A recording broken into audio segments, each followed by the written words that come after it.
around to say hello. One, I'm so fly. You took a nosedive. Careful when you play on my level. For you it's so.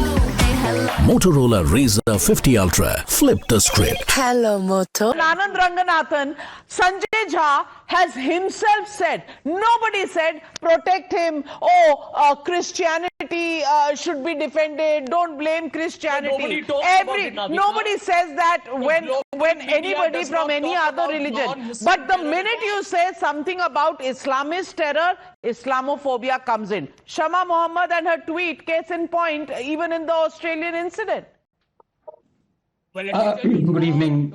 Sanjay, please, I did not. I've been waiting very patiently, Sanjay. I've been waiting thank you. I'm just making a point that media does not cover non-Muslim terror attacks. I mean, come on That's a now. fact. It's on record. Come on, Sanjay Jha. Come on. Every terror attack is debated. A terror attack is a terror attack and it is debated. Come on, Sanjay Jha. Now, that is the weakest defense, if I've heard any. Anand Ranganathan. Yeah, good evening, Navika. Good evening to my fellow panelists. It's a very important discussion. देखिए, मुझे और सुधांशु जी को तो संघी कह लोगे, BJP stooge कह लोगे, अंबेडकर और टैगोर को भी बीजेपी स्टूज और संघी कहोगे. Was it me or was it Dr. Ambedkar who said Islam is a closed corporation and the brotherhood of Islam is not the brotherhood of man? That Islam shows contempt and enmity for those who are outside of Islam. A true Muslim will never allow a Hindu to be his kith and kin. Did I say it or did Dr. Ambedkar? या उनको हो सकता है पता ना हो इतना. Maybe he's ignorant. हो सकता है. Look, by the time I end, I know I will be accused of 4 crimes. Misinterpretation, miscontextualizing, whataboutery, and non-believer ignorance. 3 issues out here. Number 1, there are 2 billion Muslims in this world. And it is absolutely wrong to suggest that all of them display the exact same characteristics. Of course they don't.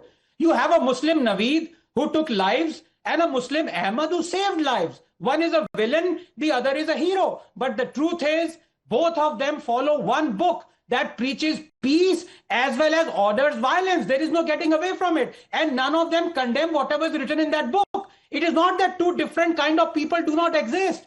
It is that one book exists and both of them read it. Number 2, terrorism has a religion. When Pahalgam terrorists demand recitation of Islamic Kalma, check the ID cards of tourists, pull down trousers to confirm and condemn only kafirs, terrorism has a religion. When only Jews are targeted at a beach in Sydney, terrorism has a religion. Number 3, and this is important, we need to understand, Navika, Pakistan is not just a nation. It is also a thought. And many Indians carry Pakistan as a nation in their hearts and Pakistan as a thought in their minds. Today they are reviewing thrillers. Tomorrow they will be recruiting terrorists.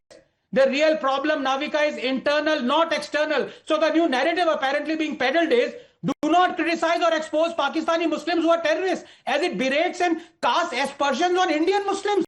Sure, let's ignore tens of thousands of Indian Muslims attending the funeral of a terrorist who perpetrated an attack, whose mastermind, an Indian Muslim, is currently hiding in Pakistan.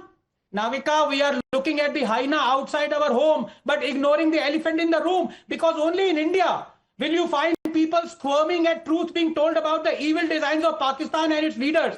And only in India will you find the same people participating in candlelight marches for terrorists as well as for the victims of terrorists.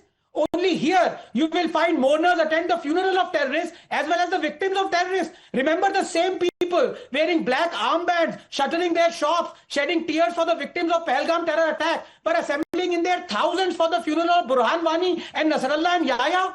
So absolutely, they are trying to hide their hate, but they don't realize that Indians have finally understood, Navika, where does all this hate come from? It can't all come from across the border. It comes from an ideology that transcends borders. Absolutely.